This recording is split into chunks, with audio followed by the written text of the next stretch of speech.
이번에는 주제를 좀 바꿔서요. 허위 인터뷰 문제로 논란의 중심에 선 인물이죠. 김만배 씨가 석방이 됐습니다. 관련 내용 영상 먼저 보시고 이야기 나눠보시죠. 그 당시에 대검 중수 과장으로서 그런 영향력 있는 위치에 있지 않았다고 생각합니다. 뭐 대선 국면을 어떻게 바꾸려는 그런 의도는 없으시다고요? 뭐 제가 그렇게 능력 있는 사람은 아닙니다. 얘가 녹취되고 있었던 것에 대해서는 전혀 몰랐죠. 예, 몰랐어요. 그거는 신앙님 선배가 뭐 저한테 사과해야 될 부분이라고 생각해요.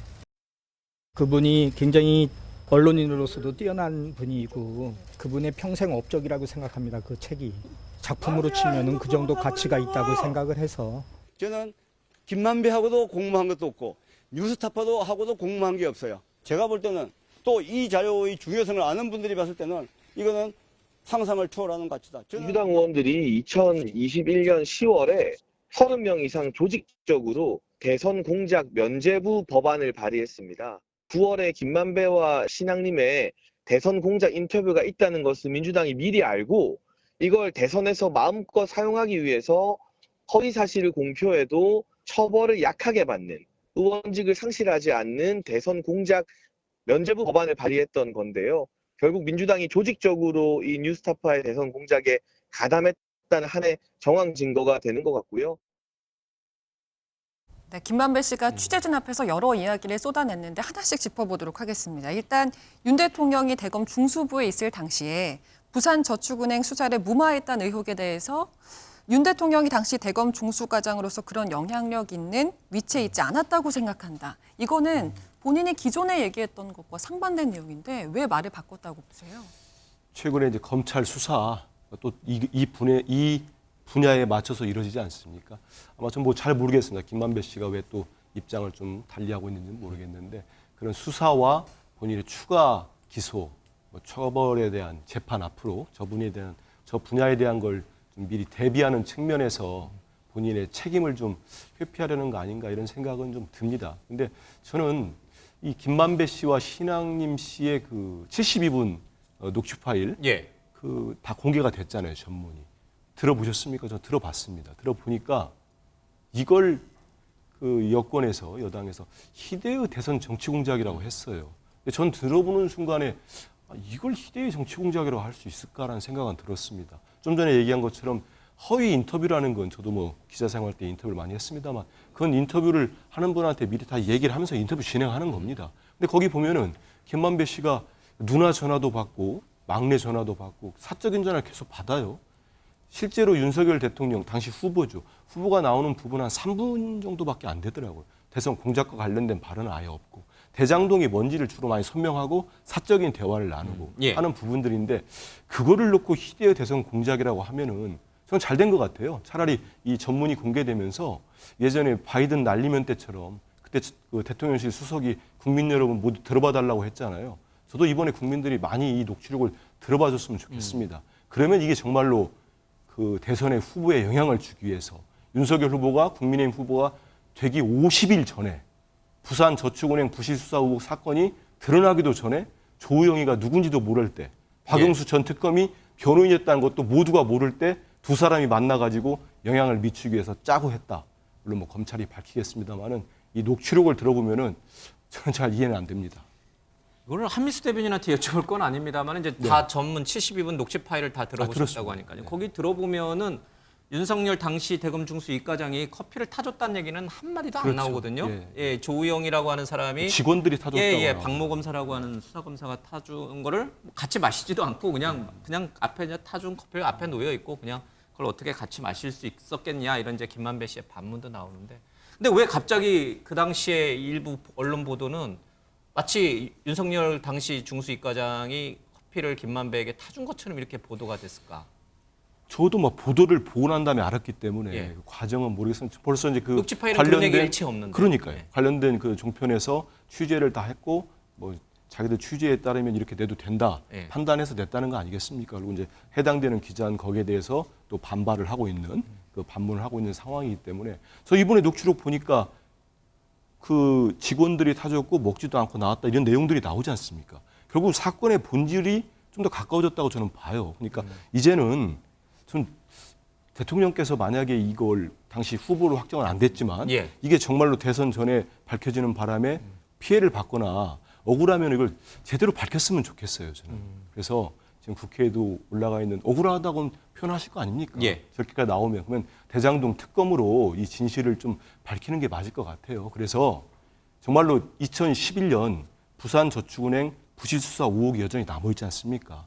1,800억 원의 부장대출을 받은 조우영은 당시 10억 원의 커미션을 받았는데 왜 처벌을 받지 않고 당시 변호인이 박영수 특검이었습니다.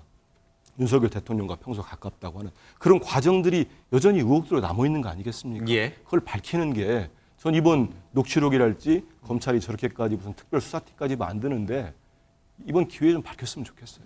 예. 뭐 혹시 제가 좀 말씀을 드려야 되겠는데요. 일단 그 부산저축은행 사건에 대해서 왜 저 1,800억 관련한 부정대출에 대해서 왜 조우영을 봐줬냐는 얘기를 자꾸 붙이시는데 그러시면 안 돼요. 당시 부산저축은행 수사 주인검사로서 윤석열 당시 검사가 수사를 했었던 것은 부산저축은행 등 저축은행 대주주에 대한 그 회사들의 불법 대출에 대한 수사였어요.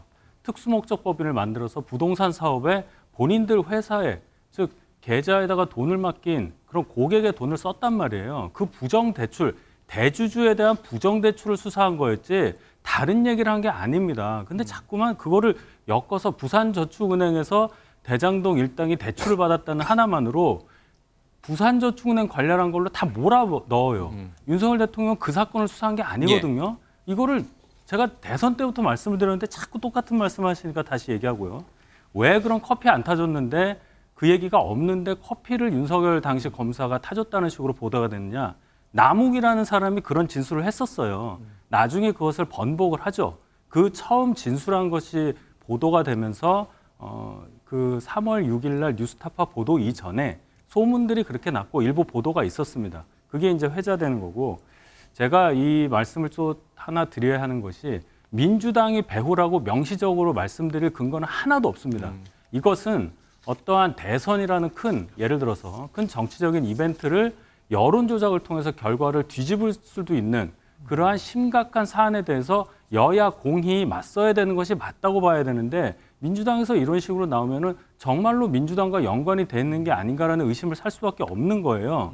결국은 뉴스타파 보도가 원래 이 김만배와 신앙님 사이의 대화와 다르게 마치 윤석열 대통령이 이 부산저축은행 관련한 조우영이라는 사람의 혐의를 덮어준 것처럼 보도가 됐던 그 경위를 얘기해야 되는 거지 이거 자체를 내용이 그런 게 아니라는 식으로 막 얘기하면 그건 안 되는 거고 딱 한마디만 더 말씀드리면 예. 왜 3월 4일에 녹취 파일을 신앙님이 건넸는가 그것을 봐야 합니다.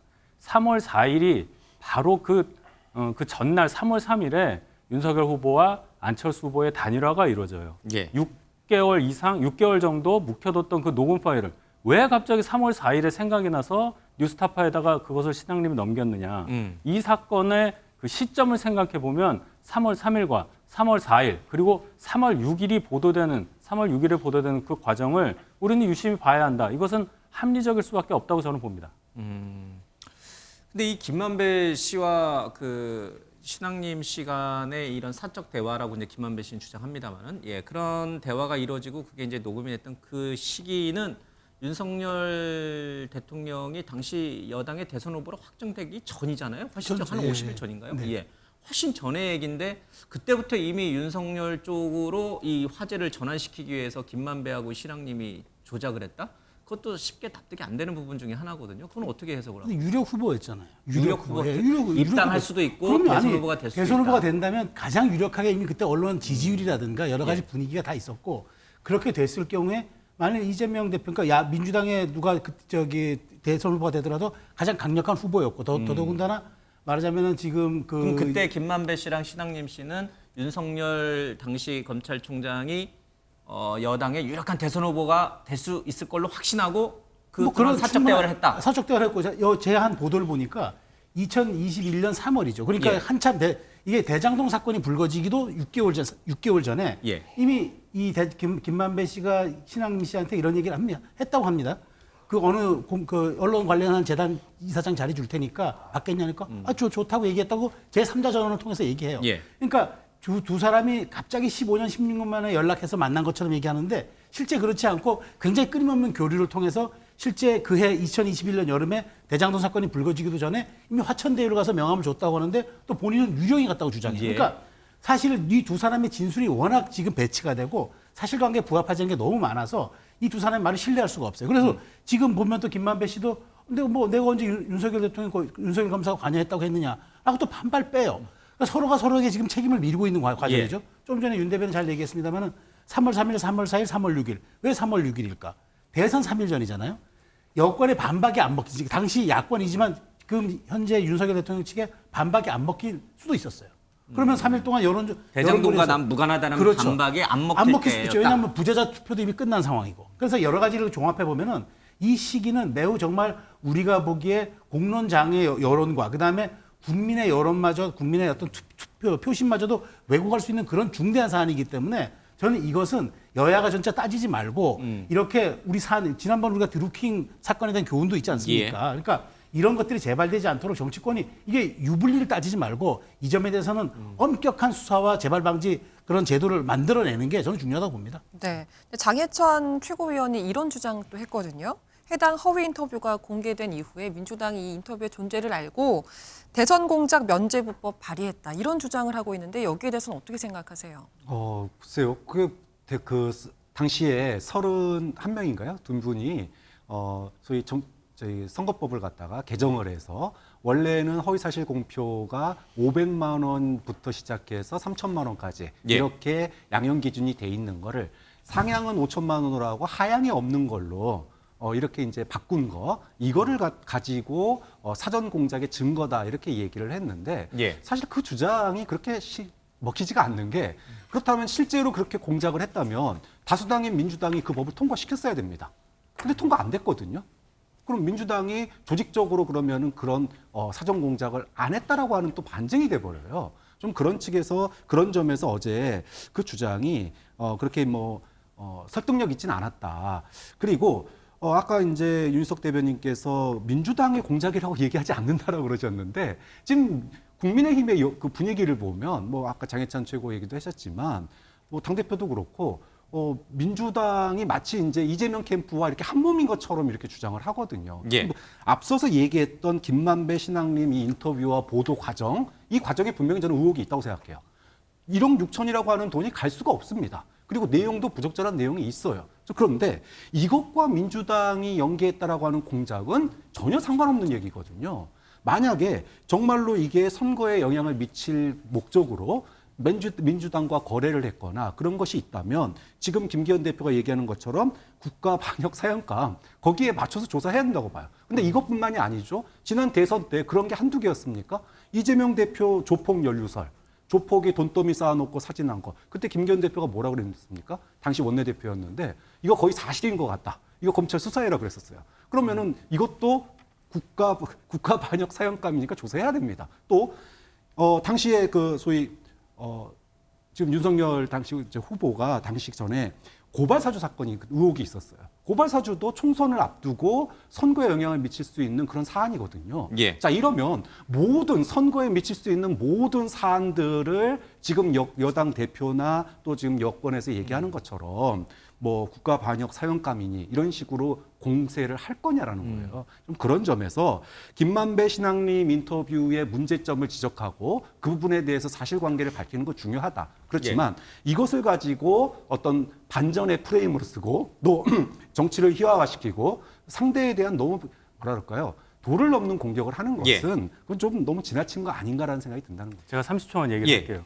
그 다른 사건 많이 말씀하셨는데 그것과 지금 이게 다른 이유는 지금 이 신앙님 김만배 인터뷰 이 과정은 김만배라는 이재명 대표와 밀접한 관계가 있으리라고 믿어지는 사람의 인터뷰가 뉴스타파라는 언론 매체를 통해서 보도되는 과정이 잘못됐다. 즉 인터뷰라는 그 보도의 소스와 보도를 하는 그 언론사 간에 다 연결이 돼 있다는 거. 이 두 개가 다 연결된 사건은 어디에도 없어요. 그리고 이건 대선입니다. 그리고 대선 직전에 반박할 수 없는 그런 아주 촉박한 시간 그 직전에 발표가 되면서 대선판을 혼탁하게 했다는 거예요. 그 점에서 국기문란이라고 저희가 얘기를 하는 거고 민주당이 연루되었다는 증거 없습니다. 저희가 증거가 있어서 얘기하는 건 아니에요. 정치적으로 국민들도 김만배 씨라는 사람이 어떤 사람인지를 알기 때문에 이재명 대표 또는 민주당과 연관성에 대해서 의혹을 갖는 겁니다. 거기에 대해서 정치적으로 얘기하는 것을 민주당이 연관됐다고 저희가 확정지어 얘기하는 것은 아니라는 것을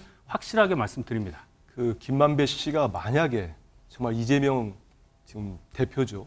시장이나 지사 때 연관이 있었으면 검찰이 지금까지 그냥 놔뒀겠습니까?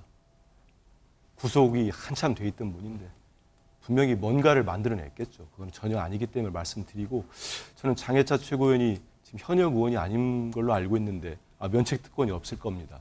저희들 바로 고발 조치 지금 들어간 걸로 알고 있습니다. 왜냐하면 세상에 대선 공작 면죄부 법안이라는 게 말이 되겠습니까? 그러면은 2021년 9월 15일 날 김만배와 신양님이 인터뷰한 걸 알고 거기에 윤석열 후보 거론이 될 거를 알고 그게 또 허위인 걸 알고 그러고 난 다음에 국회의원이 처벌이 될 거를 알고 그거를 벗어나기 위해서 법안을 냈다. 그게 국민 여러분 상식적입니까? 이게 연결이 됩니까?